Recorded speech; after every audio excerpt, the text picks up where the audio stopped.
ಅರೆ ಕಡಿಮೆ ಹಾಕು ಆದ್ರೆ ಅಸಲಿ ಹಾಕು. MDH ಕಾಶ್ಮೀರಿ ಕೆಂಪು ಮೆಣಸಿನ ಪೌಡರ್.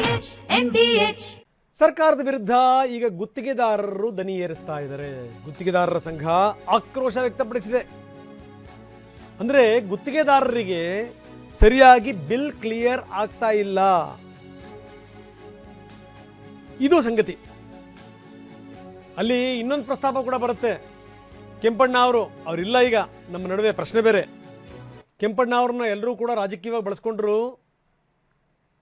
ಆದರೆ ನಾವು 2.5 ವರ್ಷಗಳಿಂದ ನಾವು ಪರದಾಡ್ತಾ ಇದ್ದೀವಿ, ನಾವು ಅನುಭವಿಸ್ತಾ ಇದ್ದೀವಿ. ನಮ್ಮ ಕಷ್ಟ ಕೇಳುವಂಥವ್ರು ಯಾರೂ ಇಲ್ಲ ಅಂತಾರೆ ಮಂಜುನಾಥ್. ಎಲ್ಲ ಕಾರ್ಯಕಾರಿ ಸಮಿತಿಯವರು 31 ಜಿಲ್ಲೆಗೆ ಹೋಗ್ಬಿಟ್ಟು ಸಣ್ಣ ಕಾಂಟ್ರಾಕ್ಟರ್ಗಳಿಗೆ, ಮಧ್ಯಮ ವರ್ಗದ ಕಾಂಟ್ರಾಕ್ಟರ್ಗಳಿಗೆ ನಾವು ಇದೀವಪ್ಪ, ನೀವು ಧೈರ್ಯ ಕೆಡಬೇಡ್ರಿ, ನಾವು ಹೋರಾಟ ಮಾಡ್ತೀವಿ ಅಂತಂದು ಹೇಳಿ ಅವ್ರಿಗೆ ಸಾಧನೆ ಹೇಳಿ, ಆಮೇಲೆ 5ನೇ ತಾರೀಕಿಗೆ ನೆಕ್ಸ್ಟ್ ಮಂತ್ ಮಾರ್ಚ್ 5ನೇ ತಾರೀಕಿಗೆ ನಾವು ಸ್ಟ್ರೈಕ್ ಮಾಡೋಣ, ಲೆಟ್ರುಗಳೆಲ್ಲ ಕೊಟ್ಟಿದ್ದೀವಿ.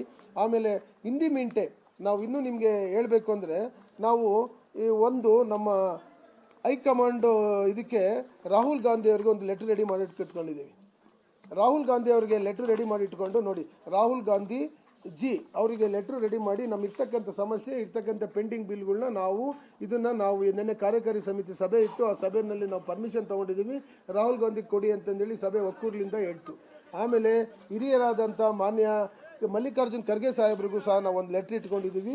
ಅವರು ಸಾಹೇಬರು ಇಲ್ಲಿ ಬೆಂಗಳೂರಿಗೆ ಬಂದಾಗ ನಮ್ಮ ಗೌರವಾಧ್ಯಕ್ಷರು ಗುಲ್ಬರ್ಗದವರಾಗಿ ಇರೋದ್ರಿಂದ ಸೇಠ್ಜಿ ಅವರು ಅಪಾಯಿಂಟ್ಮೆಂಟ್ ತೊಗೊಂಡಿದ್ದಾರೆ. ನೆಕ್ಸ್ಟ್ ವೀಕಲ್ಲಿ ನಾವು ಮಲ್ಲಿಕಾರ್ಜುನ್ ಖರ್ಗೆ ಸಾಹೇಬರಿಗೆ ಭೇಟಿ ಮಾಡುವಂಥ ಕೆಲಸ ಮಾಡ್ತೀವಿ.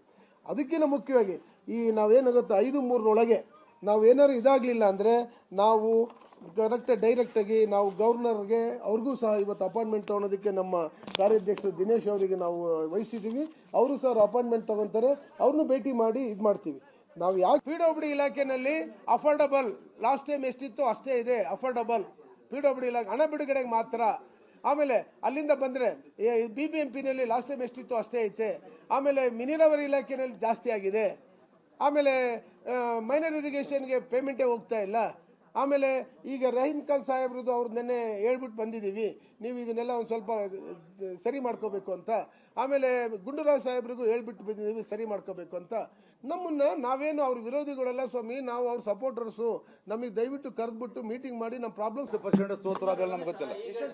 ಹಿಂದಿನ ಸರ್ಕಾರಕ್ಕಿಂತ ಈಗಿನ ಸರ್ಕಾರ ಟೆಂಡರ್ ವಿಷಯದಲ್ಲಿ ಬಹಳ ಅನ್ಯಾಯ ಮಾಡ್ತಾ ಇದ್ದಾರೆ.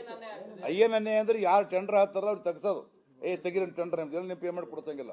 ಆಫೀಸರ್ ಕಚ್ಚಿ ಅಂಜಿಸಿ ತಾವು ಮೊದಲೇ ಬುಕ್ ಮಾಡ್ಕೊಂಡಿರ್ತಾರೆ. ಅದು ಆಫೀಸರ್ ಥ್ರೂ ಸರ್ಕಾರ ಮಾಡ್ತಾ ಇದ್ದಾರೆ, ಮತ್ತೆ ಯಾರು ಮಾಡ್ತಾ ಇದ್ದಾರೆ? ನಾವೊಳ ಸರ್ಕಾರ ಮೇಲೆ ರೀ. ಎಲ್ಲಾ ಇಲಾಖೆ ಮಿನಿಸ್ಟರ್ಗಳು ಎಕ್ಸೆಪ್ಟ್ PWD ಮಿನಿಸ್ಟರ್ ಮತ್ತು ನಮ್ಮ ಪ್ರಿಯಾಂಕ್ ಖರ್ಗೆ ಅವ್ರು ಬಿಟ್ರೆ ಓಸು ಡಿಪಾರ್ಟ್ಮೆಂಟ್ಗಳದಾಗ ಟೆಂಡರ್ದಾಗ ಭಾಳ ಅನ್ಯಾಯ ಆಗ್ತಾ ಇದೆ ಸರ್.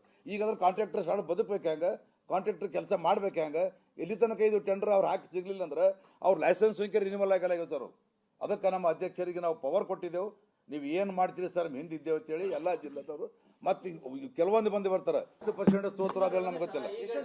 ಹಿಂದಿನ ಸರ್ಕಾರಕ್ಕಿಂತ ಈಗಿನ ಸರ್ಕಾರ ಇದು ನೋಡಿ ಅಧ್ಯಕ್ಷರು ಹೇಳಿದಂಥ ಮಾತು, ಹಿಂದಿನ ಸರ್ಕಾರಕ್ಕಿಂತ ಈಗಿನ ಸರ್ಕಾರದಲ್ಲೇ ನಮಗೆ ಶೋಷಣೆ ಆಗ್ತಾ ಇದೆ. ಇದು ದೊಡ್ಡ ಪ್ರಮಾಣದಲ್ಲಿ ದನಿ ಹೇಳುವಂಥ ಎಲ್ಲ ಸಾಧ್ಯತೆಗಳಿದೆ. ನನಗೆ ಬಹಳ ಆಶ್ಚರ್ಯ ಆಗುವಂಥದ್ದು, ಹಿಂದೆ ಇದೇ ರೀತಿ ಇವರೆಲ್ಲರೂ ಕೂಡ ಈ ಸ್ಟ್ರೈಕ್ ಮಾಡಿದಂಥ ಸಂದರ್ಭದಲ್ಲಿ ಇವರಿಗೆ ಹೋಗಿ ಬೆಂಬಲ ಕೊಟ್ಟಿರುವಂಥವ್ರು ಯಾರು? ಇದೇ ಮುಖ್ಯಮಂತ್ರಿಗಳು, ಇದೇ ಉಪಮುಖ್ಯಮಂತ್ರಿಗಳು. ನಿಮ್ಮ ಜೊತೆ ನಾವು ಇದ್ದೀವಿ ಅಂತ ಕೆಂಪಣ್ಣವ್ರು ನಿಲ್ಲಿಸಿ ಮಾತಾಡಿಸಿದ್ದು ಕೂಡ ಆಯ್ತವರು. ಇವರು ಈ KSRTC ಅವರು ಗದ್ದಲಾಗಲಾಟೆ ಆದಾಗ ಅಲ್ಲೂ ಹೋಗಿ ಮಾತಾಡಿದರು, ನಾವು ನಿಮ್ಮ ಜೊತೆಗೆ ಇರ್ತೀವಿ ಅಂತ. ಅವ್ರ ಸಮಸ್ಯೆಗಳನ್ನೂ ಬಗೆಹರಿಸ್ತಿಲ್ಲ. ಈ ಕಡೆ ನೋಡಿ ಈ ಗುತ್ತಿಗೆದಾರರು ಅವ್ರ ಸಮಸ್ಯೆಗಳನ್ನ ಯಾರ ಹತ್ರ ಹೇಳ್ಕೋಬೇಕು ಅವರು? ಇದು ಸಂಗತಿ. ಅಂದರೆ ಯಾವ ಸರ್ಕಾರಗಳು ಬಂದರೂ ಕೂಡ ಹಿತ ಕಾಯುವಂಥದ್ದು ಅಷ್ಟರಲ್ಲೇ ಇದೆ, ಹಣೆ ಬರವೇ ಇಷ್ಟು ಅಂತ ಗೊತ್ತಾಗ್ಬಿಟ್ಟಿದೆ ಈಗ ಜನಗಳಿಗೆ. ಇದು ಸಂಗತಿ. MDH ನ ಕಿಚನ್ ಅಲ್ಲಿದ್ರೆ ನಾವು ಎಲ್ಲವನ್ನು ಮಾಡಬಹುದು. ಬೆಂಗನ್ಕ ಬರ್ತಾ, ಆಲೂ ಗೋಬಿ, ಬೆಂಡಿ ಮಸಾಲಾ, ಇನ್ನೂ ಬಹಳಷ್ಟು.